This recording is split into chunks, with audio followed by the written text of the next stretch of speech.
Hello, I'm Mary Phaeton and welcome to Cover to Cover. The program is presented by Writing WA, the peak body for writing and related activities in Western Australia. On Cover to Cover, I meet up with the author of Writing WA's Book of the Month. Today, my guest is the eminent historian Emeritus Professor Geoffrey Bolton. Geoffrey has recently published a biography of Sir Paul Hasluck, a man whose career path includes journalist, poet, historian, Member of Parliament and Governor-General. Geoffrey Bolton, thank you so much for being with me. Oh, it's a pleasure to be with you. I mused on the fact that as an historian, given your long-term interest in Paul Hasluck, it must have been so exciting for you to have access to the family's archives and records to work on this piece. His son Nicholas and daughter-in-law Sally Ann were very generous about that. They gave me unrestricted access to a voluminous collection of papers and books, and they didn't put down any conditions about it. They didn't try and influence the way I was going to interpret the story. So you knew Paul Hasluck, which is something that I hadn't quite realised, but there was a connection in Fred Alexander, who was the first Professor of History at UWA. Fred taught both of us, and Paul Hasluck, of course, was a generation older than I am, so I knew him as a younger man knows an older man. But when we were all getting a little older, we stayed in touch, and for instance, one of my pleasant memories is that when he was 87 and Fred Alexander was 93, I had them to lunch at the University Club, and it was marvellous to listen to these, I suppose I shouldn't call them old codgers, I'm getting there myself now, but these two old codgers reminiscing about all sorts of interesting things. And I suppose it can be told now they had a rather interesting relationship, because I'm driving Fred Alexander home after lunch and he said, "Well, thank you very much, Geoffrey. I enjoyed that, but Paul is rather full of himself, isn't he?" And then the very next morning I meet Paul Hasluck in our local supermarket, and as always when he went shopping he was wearing the jacket and tie, but that was okay, and he said, "Oh, I'm glad I met you because it saves me having to write a letter. I really enjoyed our lunch yesterday, but Freddie does go on rather, doesn't he?" That's so lovely. And now I'm getting to that age I have to watch it. And always make sure you're dressed properly when you go to the supermarket. Let's go back to the early days for Paul Hasluck. He is the son of Myrna and Patience. They were Salvation Army, members of the Salvation Army, and did the work of the Salvation Army throughout their lives. That is right, and in fact the father lived to be 97 and see his son as Governor-General, and was proud, I think, of being the oldest Salvation Army officer in Australia. They had a time that they spent in Collie, about 4 years in Collie, that was really formative for Paul Hasluck. Tell us more about that. Well, that's right. They were running a boys' home in the bush about 15 kilometres east of Collie, and it was where Paul really got his love and appreciation of the West Australian landscape. In addition to which, there were Aboriginal kids. It was an orphanage and a boys' home that they were running, and so he learnt to respect the sporting prowess of these lads and the fact that they knew the country better than anybody else. And I think that's where his enlightened attitudes about Aboriginal policy started, that he knew that these people were not inferior, that they had their own skills, and he had a respect for them. And this is something that becomes more apparent in his later life too, that he promoted equality for Aboriginal people in this country, something that you share with him as well, because you, particularly through your work in the Kimberley, you became very aware of that need and that right as well. Yes, it's a shared experience, Kimberley, because when he was a young reporter in his late 20s, he accompanied a Royal Commission inquiring into Aboriginal policy, and about 18 years before I did, he travelled over some of the same country, had some of the same experiences, and it's good to have something in common with the person you're writing about. Now, you mentioned him being a journalist. It was interesting because he went to Perth Modern School but didn't directly go into university. He went into journalism and spent 16 years as a journalist, during which time he met John Curtin. Oh, indeed. John Curtin was the president of the local branch of the Australian Journalists Association, and Paul served on the committee for quite a few years, and he used to quote this as proof of his good trade union credentials. So, yes, Curtin rather mentored him in some ways, and it was Curtin who, when the war broke out, suggested to him that he might look for a position in the newly formed Department of External Affairs. Well, it's interesting because all of these things come together at this point. I had thought, with the background of having parents in the Salvation Army and having the mentorship of John Curtin and perhaps even being a journalist, that he might have ended up on the left of politics. But it was really that next step. I believe he was politically very agnostic, middle of the road, until his experiences with the Department of External Affairs. And I guess partly it was working with Dr. Evatt as his minister. Now, there was a time when Evatt and he worked together very closely because Paul Hasluck had a great skill at drafting. I suppose that's what becomes of being a poet and a writer.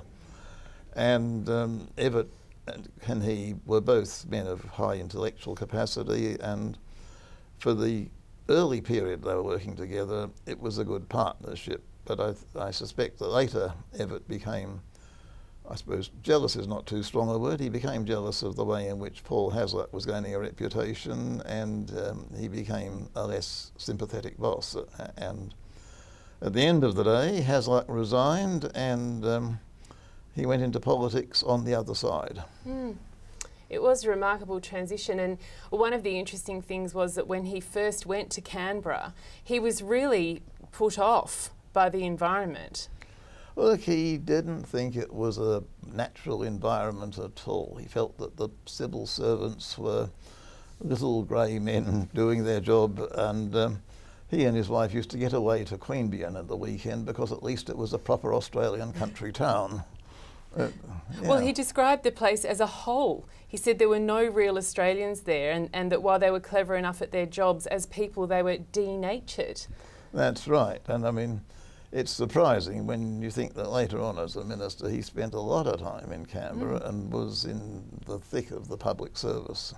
Absolutely. I'm interested at this point to bring in the fact that, I mean, he did eventually go to university and he became an historian, which is the connection with Fred Alexander and then with you. But his wife Alexandra was also an historian. Yes, and in fact when they were engaged they collaborated on writing a historical novel, which unfortunately didn't find a publisher. But she had her own interests as well, and I think later on when Paul had become a minister and he was away from home a lot, and she found she could occupy herself and wrote a very fine biography of Georgiana Malloy, among other things.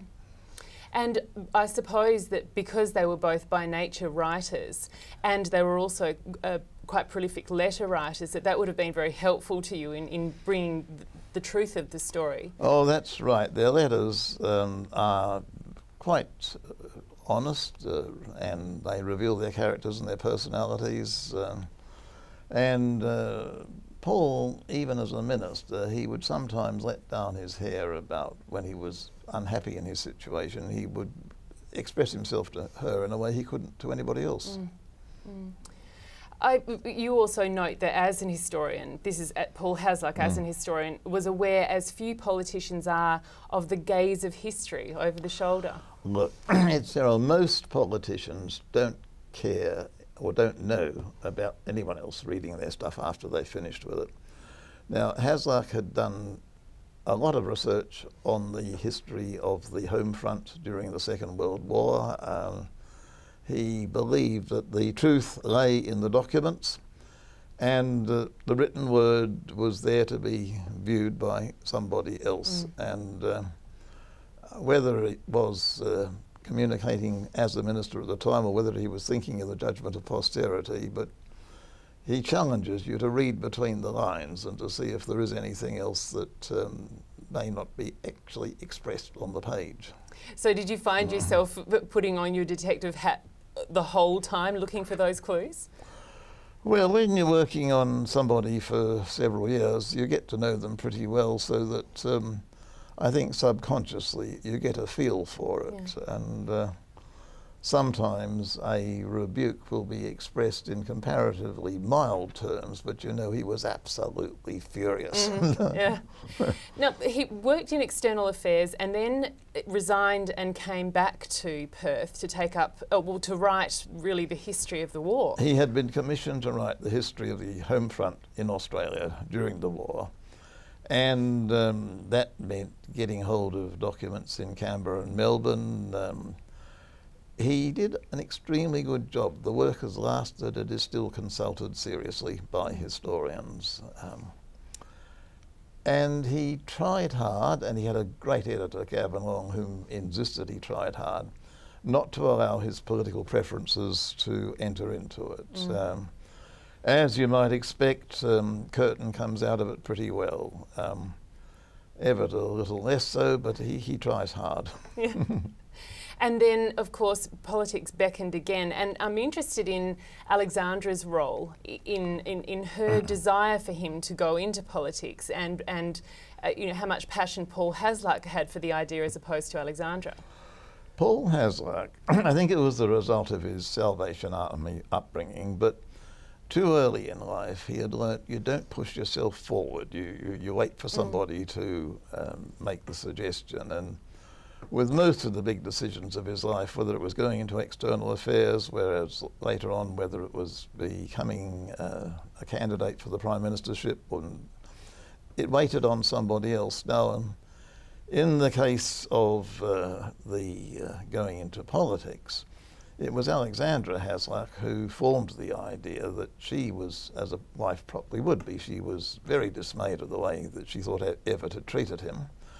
And she wrote to her mother and said, I have a scheme. I am going to persuade Paul to go into politics, and he will then become External Affairs Minister, and he will show how it ought to be done properly. But it didn't work out quite like that, because although he'd only been in Parliament a little more than a year when Menzies made him the Minister for Territories, with responsibility for Papua New Guinea, the Northern Territory, Nauru and a few others, he was in that job for 12.5 years, and that meant that, and he did an excellent job with that, but by the time he got to be Minister for External Affairs, it was the time of the Vietnam War crisis. Things had moved on a bit, and I think he was less happy when he got there than he might have been if he'd had the job earlier. Less triumphant perhaps as well. Let's go back to him being the Minister for Territories, because he really did acquit himself well in that role. And it gave him the opportunity to do something with his observations that he wanted equality for Aboriginal people. Tell us more about what he did in that role. Well, there were two things. I mean, his name has become associated with the policy of assimilation, and to some people that means Aboriginal Australians losing their entire sort of culture and character. But first of all, it was essential that they should be seen as having an inbuilt right of citizenship that wasn't a matter of qualifying to certain standards and then being admitted. It was a matter of the fact these are citizens, same as all the people of settler descent are citizens. And his policies were all shaped that way, so that even in the contentious issue of looking after neglected children, and that's given rise to some of the curiosity about stolen children thing, his view was that the rules should apply to everybody, Aboriginal, non-Aboriginal, the lot. You know, there had to be absolute consistency in treatment. And before he left that ministry, the Commonwealth Government had legislated to give the right to vote to Aborigines in all the Commonwealth territories, and that gave a push to the states to follow suit. And it's interesting because you said to me previously that probably towards the end of his tenure in that role that his views would have been regarded as old-fashioned compared to where we're at now. With the idea of assimilation is not something that we hold in very high regard anymore. But you do say in the book that when he returned to Darwin late in his life, he was greeted as the best minister we ever had. That is right. The year before he died, he was invited to come back, and he gave a lecture about the people that he'd worked with in the Northern Territory, and that was the way he was introduced by the administrator of the territory. I think the perspective showed that he fought hard for the development. He also fought hard to make sure that when mining started, as it did in the 1950s, that it was done with no detriment to Aboriginal rights, and that they should get a share of any benefits that came from it. And he also spent a lot of time on the ground up there, didn't he? Yes, and he rather enjoyed it. I mean, he liked getting out and talking to the stockmen and to the Aboriginal rouseabouts and the whole group there, and people thought he took notice. If someone told him the water supply in Tennant Creek wasn't too flash, he would be taking action of it when he was back in the office. I spoke to an agricultural scientist who said that the pastoralists had been quite resistant to the idea of improved strains of lucerne as fodder until Hasluck came along and gave the thing a push. Right. But it's interesting because it was, I mean, Minister for Territory was still regarded as one of the minor portfolios. Yeah. And it's interesting because he and Menzies seemed to have a very good intellectual connection. Indeed. And yet it seemed that Menzies didn't give him an opportunity to step up for such a long time. Yes, and the question that's still debated, did Menzies realise how it was tending to kill Paul Hasluck's chances? Because there's no doubt that they were the two best read members of the cabinet at that time, and they shared interests, slightly conservative interests in some ways in literature and poetry. And in the end, Menzies was heard to say that he'd made a mistake by not making Hasluck Minister for External Affairs years previously, and they had a great regard for each other. So when he finally did step into that role in external affairs, as you mentioned earlier, you know, there was it was fraught with some really contentious issues, and probably the greatest of which was the Vietnam War. Yes, and I think what has to be remembered is that the men of that generation, men and women, they remembered 1938. They remembered when the British Prime Minister Neville Chamberlain had flown to Munich to cut a deal with Hitler so that he could be appeased and not become too belligerent. And Chamberlain came back thinking that he had this agreement, and within 6 or 12 months Hitler was on the rampage again and the Second World War followed. And Chamberlain copped a lot of criticism as being guilty of being too gullible and trusting the dictators too much. Well, in the same way, Hasluck and his colleagues, I think, believed that it would be unwise to trust China, that you might be hoodwinked a second time, as it happened with Hitler. And for that reason, he was very slow and unwilling to pick up the idea that the Vietnamese might, although they were Marxists, although they were wanting to get the colonials out of it, the colonists out of it, they were not going to want to invade the whole of the rest of Southeast Asia. Now, it didn't help that Mao Zedong's government was very belligerent in its language, and if you took it seriously, you wouldn't know how far to go. But no, I think there was an inflexibility about the approach to the whole Vietnam problem, and that meant that when the Americans went in, the Australians were going to go in beside them. The only thing was that Hasluck remembered from the Second World War that there had been a time when Australian troops were serving in North Africa and they were needed back home to help defend New Guinea. And Churchill wasn't too happy about letting them go, but first Fadden and then Curtin, the Australian Prime Ministers, insisted that it should happen, and it did happen, and he wanted the Americans to give the same sort of guarantee. He wasn't successful, and he didn't shout about it, he didn't go to the media, but that was the proviso that he wanted before Australia sent forces up to Vietnam.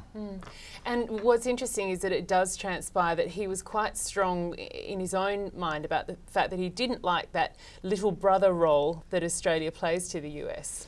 He thought that American culture was an abominable thing. It was corrupting good manners and good literature all around the place. But with all that, he knew that the American alliance was the necessity. The British were getting out of Southeast Asia, and if the British weren't there, we couldn't do it on our own without some great and powerful ally.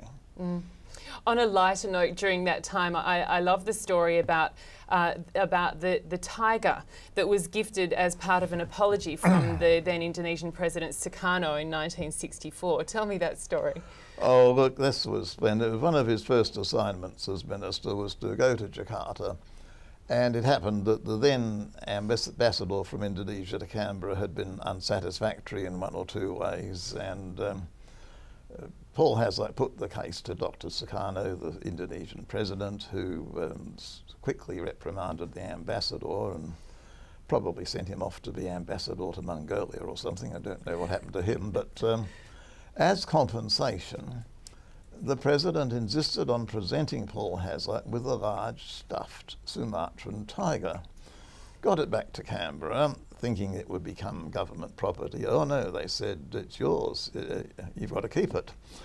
Well, what do you do with a large stuffed Sumatran tiger? He remembered that he had the #1 ticket for the Claremont Football Club, who are, of course, known as the Tigers. And although he wasn't allowed to give it to them, he was certainly allowed to place it there on permanent loan, where it still remains after 50 years. The only other problem was, how do you get the beast from Canberra to Perth? And Robert Menzies said, well, look, next time we're taking the VIP plane across, you can load it on as freight.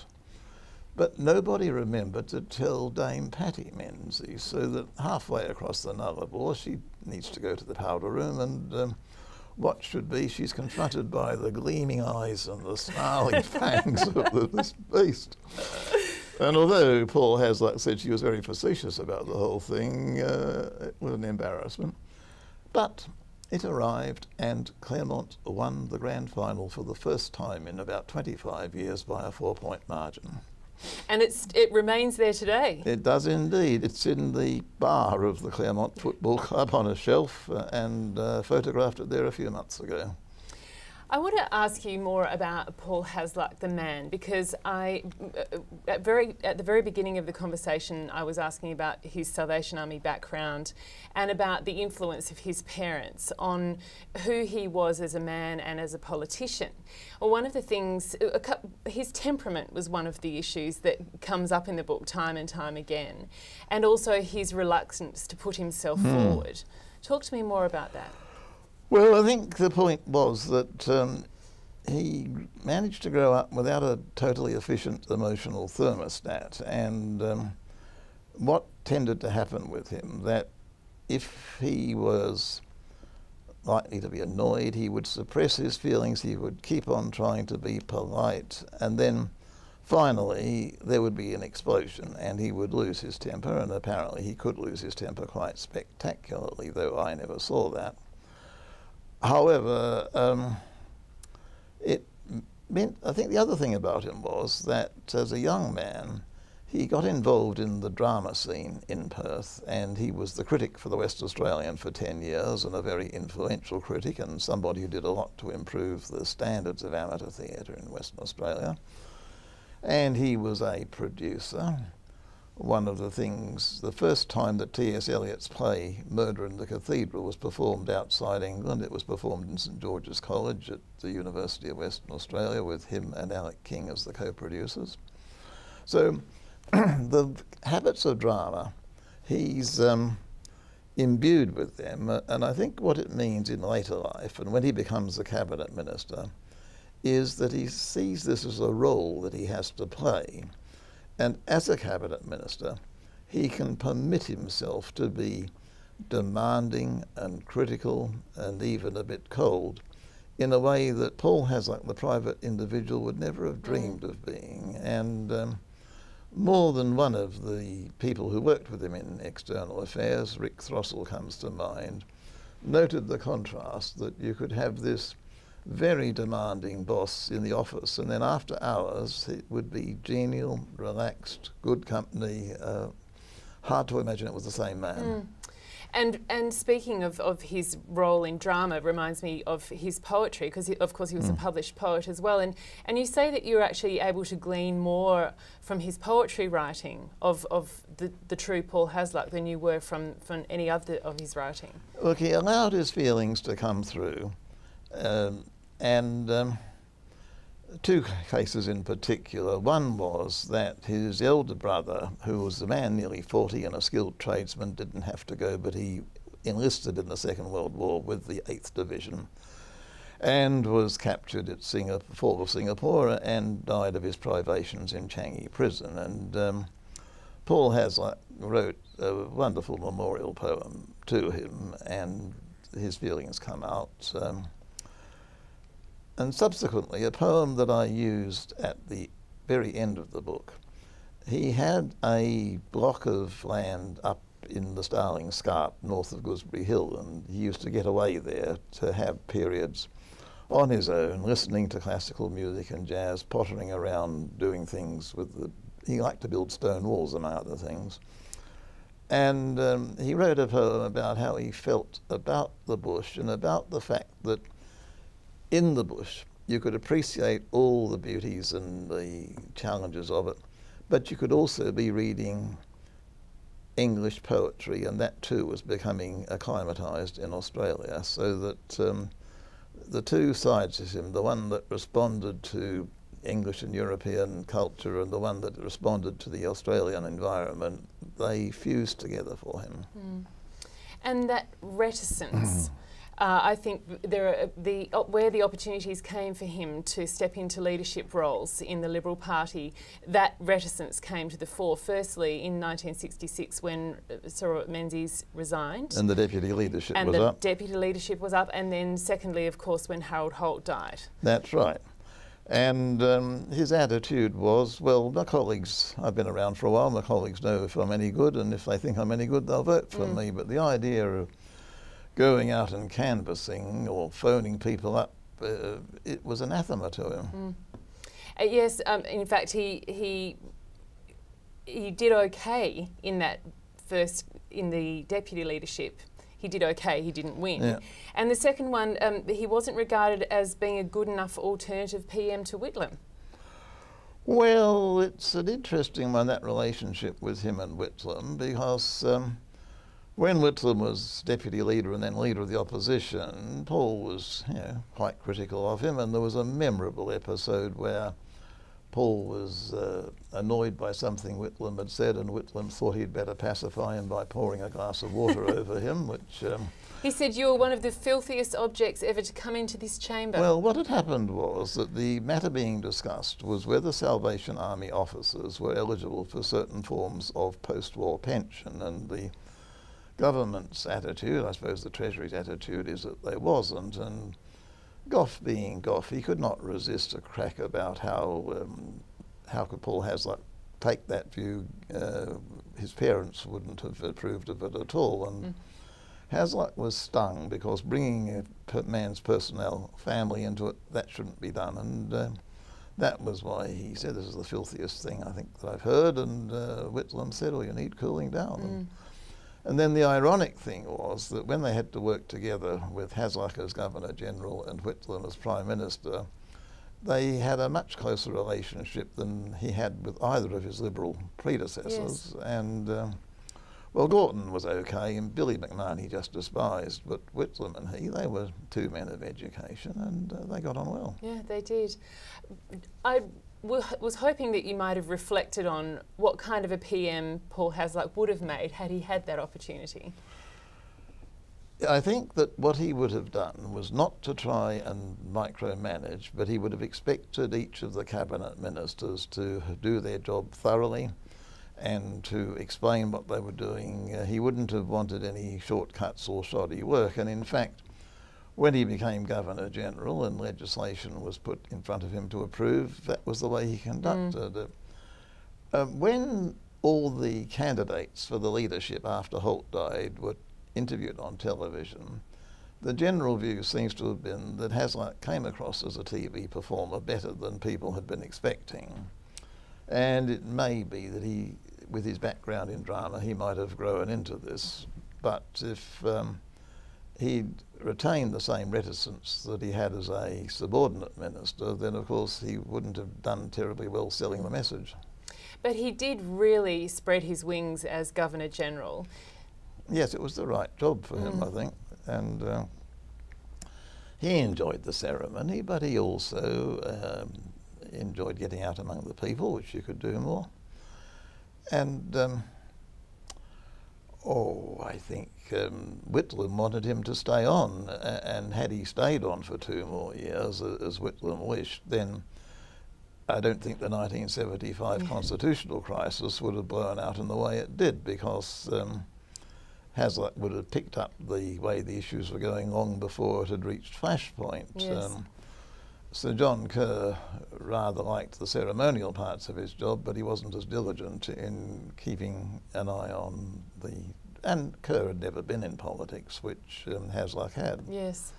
And it's an interesting story how he came to make the decision in the end, because it was really Alexandra's health and the fact that their accommodation just simply wasn't suitable for her to continue in that space. Mary, it's the classical case if, for the want of a nail, the shoe was lost, because Alexandra Hasluck had hip problems, and I've heard people who worked there at the time remember how she'd get out of the official car and she would contemplate the big staircase at Yarralumla and take a deep breath and then resolutely tackle the stairs. And Paul Hasluck wanted a lift installed, but none of the Prime Ministers ever got round to it as a priority. And if there'd been a lift, then the whole thing might have been worked out differently. He might have taken the extension of the job, and the rest follows. Yes, absolutely. And also the fact that he had put up John Kerr's name. Well, what happened was that when he said, no, look, I am going, Whitlam asked him to suggest the sort of person that might come, and almost on the back of an envelope, I think Hasluck put down 8 names. And the first name that came up was Kenneth Meyer, who of the Meyer Emporium family, but he refused. He had a Japanese wife. He thought that might be contentious. The next name on the list was Frank Crean, who was a senior cabinet minister in the Whitlam government. He was the treasurer.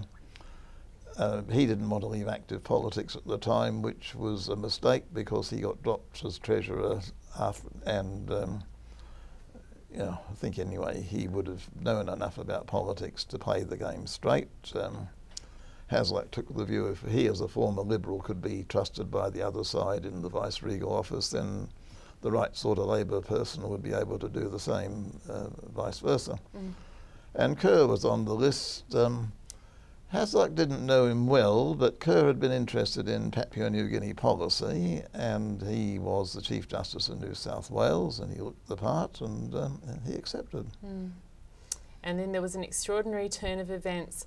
So in history then, how does Sir Paul Hasluck shape up as with the legacy that he left behind as Governor-General?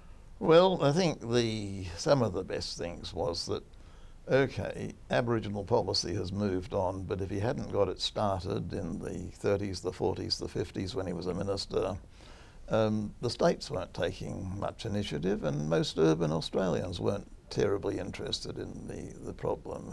And I think he deserves a lot of credit for getting reform moving. Papua New Guinea certainly, because there was a strong push after the Second World War to open up the highlands and other parts for white Australians to come in, and you would have had a settler problem there the same as they had in Rhodesia and Kenya. And he said, no, this has to be developed for the indigenous people. They have to have widespread primary education. We're not just going to produce an elite in Port Moresby. And the result is that with all its problems, Papua New Guinea has now been going for 40 years, and it's still got a parliamentary system, and one where the leadership changes from time to time. And it hasn't fallen apart into dozens of bickering clans. Just finally, Geoffrey, I'm interested, when you were pulling this book together with all of the wealth of material that you had, what elements of the story were you most careful to get as truthful as possible? Well, I think importantly there was the marriage, because there were strains because of him getting married to the job more or less when he went into politics, and there's been speculation, and I wanted to get the nuances of that right, and in the end, and this was a personal encounter I had with him, that she was incapacitated for nearly the last 10 years of her life by a series of strokes, and every day he would without fail visit her and communicate with her, and I think that's where the truth of the matter lay. But apart from that, there's still in Canberra, there are still retired public servants and diplomats who bear the scars of Paul's criticisms if they weren't measuring up. And they saw only that side of him in the office, being the boss. And I think I wanted to show that he was a much more multifaceted, and that there was this almost larrikin streak to him from time to time. This is a man who more than once, finding himself on an official occasion, finding a band there, insisted on playing the drums very proficiently for quite a long time. I think too that, like Hasluck, I grew up in Perth for the first 22 years of my life before I ever went overseas or anything.